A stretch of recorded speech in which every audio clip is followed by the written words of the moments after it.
நான் இருக்கிறேன் அப்படின்ற சொல் எல்லா பேருக்கும் தேவைப்படக்கூடிய சொல்லா இருக்கும். ஒரு தந்தை ஒரு குழந்தைய ஈன்றெடுக்கும் போது அந்த தாய்க்கு அந்த நேரத்துல தேவைப்படுகிற வார்த்தை அந்த தந்தை சொல்லுவான், நான் இருக்கேன்மா. ஏன்னா என் கதையினுடைய தலைப்பு நான் இருக்கிறேன் என்ற சிறுகதையை தான் நான் உங்களுக்கு சொல்ல போகிறேன். அதாவது ஒரு பாடலில மண்டபம், அந்த மண்டபத்தை சுத்தி நிறைய செடிகளும் நம்ம எப்பவும் பார்த்துக்கிட்டு இந்த கற்றாழை செடி இதெல்லாம் முளைச்சு அங்கங்கே கல்லெல்லாம் உதிர்ந்து ஒரு மோசமான இடம்.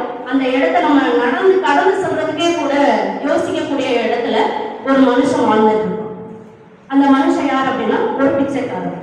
ஒரு தகர குவளையும் ஒரு சின்ன தட்டும் தான் வச்சிருக்கான். கை விரல்கள் இல்லை, கால் விரல்கள் இல்லை, உடல் தோல் சுருங்குறது மட்டும்தான் நம்மளுக்கு தெரியும். ஆனா அவனுக்கு தோலே ஒரு மாதிரி நஞ்சல் பிஞ்சலா இருக்கு. ஏன் அப்படின்னா அவனுக்கு வராத ஒரு பெரிய கொடிய நோய் ஒண்ணு இருக்கு, தொழுநோய். அந்த குளத்தங்கர படிக்கட்டுல நடக்க ரொம்ப சிரமமா இருக்கும். அவன் என்ன பண்றான், அந்த படியில தடுமாறி தன் குதிக்கால மூடிதான் கீழே இறங்கி தண்ணி பட்டும் படாம, பட்டுச்சுன்னா போல எரியுமே, படாம அந்த குவளையை அலம்பி கொஞ்சம் தண்ணி எடுத்து குடிக்கிறான். குடிச்சிட்டு அப்படி மேல மறுபடியும் அந்த 15 மண்டபத்துல இருக்கக்கூடிய திண்ணையில உட்காரும் போது ஒரு பெருமூச்சு விடுவான் பாருங்க.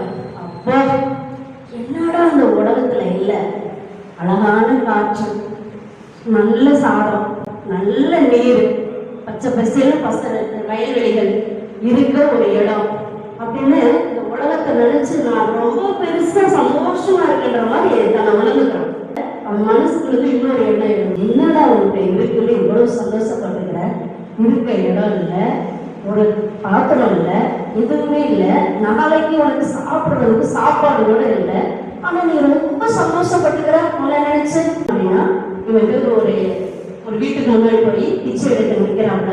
தர்திரியம் ஒரு தர்திரியம் நிற்கிது பாரு, ஏமா ஏதாச்சும் அந்த தர்திரத்தை போட்டுவிட்டு போ அப்படின்னு சொல்ற வார்த்தை அவனை ரொம்ப காயப்படுது. இதை விட என்னடா இப்படி எல்லாம் சொல்றான், இவெல்லாம் ஏன்னா இருக்கான், செத்து தொலைய வேண்டியதானே, இப்படி நினைச்சு காலையில அவன் கழுத்த இருக்கான் அப்படின்னு சொல்லி கேட்கிற அந்த வார்த்தை, செத்து போயிடலாமா அப்படின்னு கேட்ட உடனே அப்புறம் இன்னொரு குரல் கேட்குது. அந்த குரல் யாருன்னா ஒரு அம்மா. அது முக்கால போட்டு ஒரு தட்டுல சாப்பாடு எடுத்துட்டு எப்ப பரதேசி இந்த நிலுவா, என் மையன் என்னமோ சொல்லிட்டான், அவனுக்கு கொஞ்சம் பேச வராது, ஏதாச்சும் வாய் கொடுக்க பேசுவான், நீ எதுவும் மனசுல வச்சுக்கிறாரையா, நம்ம என்ன சாகவா போட்டுருக்கோம், அது சொன்னதுனால நீ சாகவா போற, இந்த நீ சாப்பிடு, இதை வாங்கிட்டு போ அப்படின்னு சொல்ற அந்த ஒரு வார்த்தையினுடைய இடம் அவன் மனசு கொஞ்ச நேரம் அந்த நேரத்தில் ஆறுதல் படுத்துது. அப்போ இவனுடைய எண்ணம் ஓட்ட அடுத்து எந்த நிலைக்கு போகுது அப்படின்னு பார்த்தீங்கன்னா, அப்போ நம்ம எப்படி கேவலமா பார்க்குறாங்கல்ல, நம்ம உடம்பை பார்க்கறதுக்கு அருவப்படுறாங்கல்ல, இனிமே நம்ம இந்த இடத்துக்கு போகக்கூடாதுன்னு சொல்லி அவன் பகல் நேரம் பிச்சை எடுக்கிறத இரவு நேரமா மாத்திக்கிறான். பண்ணும்போது அப்படியே அந்த தண்டவளத்துல ஒரு கருப்பு உருவம் தெரியுது. அந்த உருவம் மெதுவா தவக்கிற மாதிரி தெரியுது. மறுபடியும் நல்லா எழுந்திரிச்சு பார்க்கும்போது தெரியுது அது விலங்குல ஏதோ ஒரு மனுஷன் தான் அந்த தண்டவளத்துல ஊர்ந்து போயிட்டு இருக்கான் அப்படின்னு சொல்லிட்டு கிட்ட போறான். எங்கேப்பா அப்படின்னு சொல்லும் போதுதான் அந்த மனுஷனை பார்க்கறான். அவனாலேயும் கால் நோண்டி நிற்க முடியாத ஒரு மனுஷன், ஒரு மாற்றுத்திறனாளி. போய் பிடிச்சிருக்கிறதான் என்னை விடுங்க முடியல அப்படின்னு சொல்லி அந்த மனுஷன் இவரை தள்ளுறான். இவரும் தகுமாறி பக்கத்துல உட்கார்றாரு. உட்கார்ந்து மழையா உட்கார, உனக்கு என்னோட பிரச்சனை, எதுக்கு அப்போ இந்த கண்ணோடத்தை போய் படுத்துக்கிட்ட அப்படின்னு, நீ யாரும் பண்ணல, என்னை எதுக்கு நீங்க கூப்பிட்ட, நீ என்னை எதுக்கு காப்பாத்தின அப்படின்னு அவர் சொல்லும்போது, ஏன் இது நான் பார்த்ததுனால இப்ப வந்தேன், கழுப்ப நீ எப்படி செத்துதான் போயிருப்ப, என் பிரச்சனைலாம் உனக்கு தெரியாது, உங்க வேலையை பார்த்துருக்கோம், ஏன் என் உஷரை வாங்குற, நீ ஏன் வந்த, நான் செத்து தொலைஞ்சிருப்பல்ல அப்படின்னு அவன் ரொம்ப பேசினான். அப்ப பேசும்போது உனக்கு என்னதான் பிரச்சனைன்னு சொல்ல அப்படின்னும் போது, என் பிரச்சனை கேட்க நீ யாரு அப்படின்னும் போது, சரி பரவாயில்ல சொல்லு. அவங்க மறுபடியும் இந்த பிச்சைக்காரங்க என்ன சொல்றாங்கன்னா, சரி உன் பிரச்சனை சொல்ல வேணாம், நான் சொல்றேன், நானே வாழ்றேன் இந்த பூமியில, ஏன் தெரியுமா, எனக்கு கை இல்லை, கால் இல்லை, ஒருவேளை சாப்பாடு இல்லை, என் கூட இருக்க உறவினர்கள் இல்லை, யாருமே இல்லாதப்ப நீ ஏன்டா சாப்பிட வந்து நீ யாரா அப்படின்னு கேட்கும்போது, ஏன் உனக்கு குடும்பம் இல்லையா, நீ அனாதையா சொல்றன்னு அவனுடைய குரலை ரொம்ப தாழ்த்தி ஒரு அக்கறையோட கேட்கிறான். ஏன் அப்படின்னா இவனை அக்கறையோட கேட்க யாருமே இல்லையா, அதனால இதை ரொம்ப அனுபவத்தோட கேட்கிறான். உனக்கு குடும்பம்லாம் இல்லையாப்பா, யாருப்பா நீ சொல்லு அப்படின்னும் போது அப்பதான் அவன் சொல்றான், குடும்பம்லாம் இருக்கு, எனக்கு அம்மா தம்பி எல்லாருமே இருக்காங்க, ஆனா நான் தான் எனக்கு வாழ பிடிக்கல அப்படின்னு சொல்லும்போது, ஏன்டா அம்மா தான் இருக்கும்போது அப்புறம் என்ன சாகுறவன? அப்பதான் தெரிகிறது அந்த மனுஷன் மெதுவா எழுந்திருக்கிறான். அவனுடைய ஒரு கால் வந்து சூம்பி போயிருக்கிறது, ஒரு கால் வந்து கொஞ்சம் பாதி நிலையில தான் இருக்கு. அவனால நிமிர்ந்து நிற்க முடியாது, நடக்க முடியல. ஓ அப்பதான் உனக்கு காலில் பிரச்சனையாப்பா அப்படின்னு அப்படி சொல்லாத, என்ன நொண்டின்னு சொல்லு அப்படின்னு ஆதங்கத்தோட சொல்ற. ஏப்பா அப்படி சொல்ற? ஆமா, என்னோட எல்லாருமே நொண்டிட்டுறாங்க தெரியுமா உனக்கு? எங்க பெத்த தாயை என்ன சொல்ல தெரியுமா? என்னடா பண்றது, நீ நொண்டிய பிறந்து தொலைஞ்சிட்ட, அதனாலதான் அவன் செலவு பண்ணிட்டு இருக்கேன், உன் தம்பி காசையெல்லாம் வாங்கி அப்படின்னும் போது, என் தம்பி எப்படிப்பட்டது தெரியுமா? பாவம், அவனுக்குன்னு ஒரு குடும்பம் இருக்கு, அவன் வாழ வேண்டாமா? அவன் எத்தனை நாளைக்கு தான் எனக்காகவே செலவு பண்ணிட்டு இருப்பான், அவன் எத்தனை நாளைக்கு அவங்க குடும்பத்தை விட்டுட்டு ஏன் வெளியே பார்த்துட்டு இருப்பான், அதனால எனக்கு வாழ பிடிக்கல, எனக்கு வேணாம், நான் இந்த வாழ்க்கையை முடிச்சுக்கிறேன் அப்படின்னு சொல்லும்போது, அவங்க அம்மா அப்பதான் அவங்க அம்மாவுக்கு தெரியாது ஒரு தண்டவளத்துல வந்து அப்படி இருந்ததுலாம். திடீர்னு பார்த்தா யாரோ சொல்லி அங்க இருந்து ஒரு அம்மா வந்து அழுதுட்டு ஓடி வராங்க.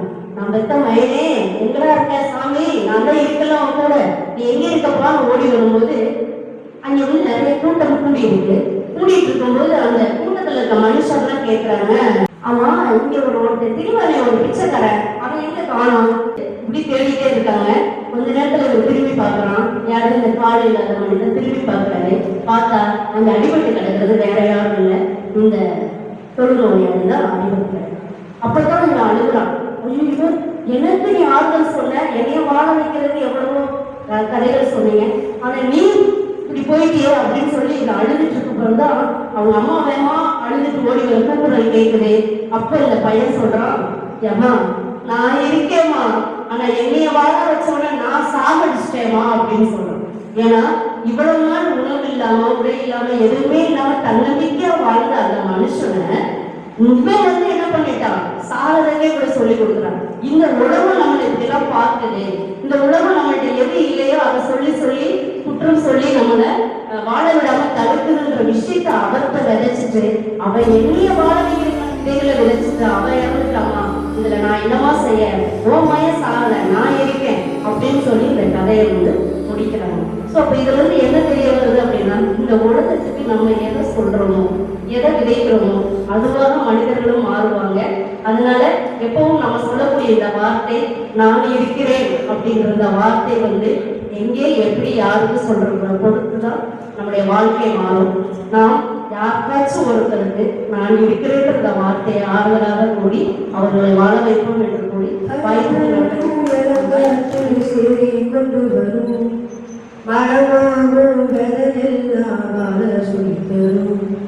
கலங்காத நீயும் நெஞ்சுக்குள்ள, இருளாத விழியாத நானும் இல்ல, பக்கத்தான் நிற்கிறேன் உன்னை நம்பி உன்னை போகையில பாதம் உண்டாகும், நிற்காம முன்னேறி கண்ணோர கண்ணீரி, நிற்காம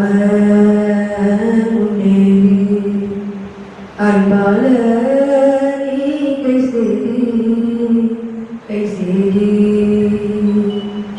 நீரவன கூறையில்லாத நிலமிக்கு ஏறு, காரணம் தோழ நம்மோடு கரைகளை மீறு, மாறுமோ தானா நிலையெல்லாமே தன்னாலே போராடி நீயே அறமுண்டாகும் மண்மேலே, மீறியுள்ளி கலந்தால் காய்மொழி வாசல் வரும், தொழில் நம்மை ஏற்றிக் கொள்ளும் நமக்கான நாள்களும், தலப்போடு உயர்காத்து செய்தி கொண்டு வரும், மரமாகும் கதையெல்லாம் வாழ சொல்லித்தரும்.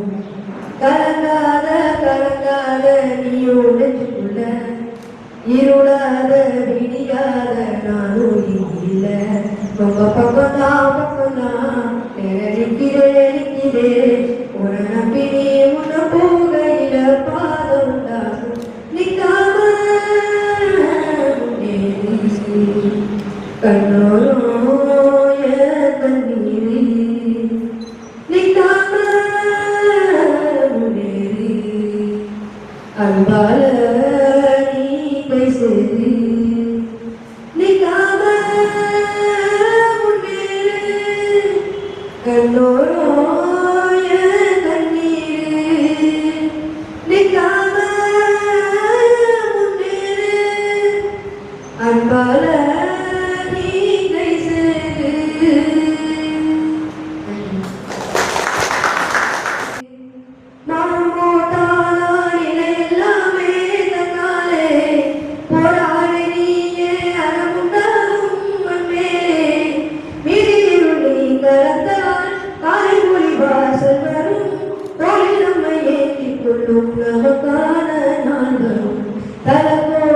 காத்து செய்தி கொண்டு வரும் மரமாகும் விதையெல்லாம் வர சுத்தரும் கலங்காத நீயும் நெஞ்சுக்குள்ள இருள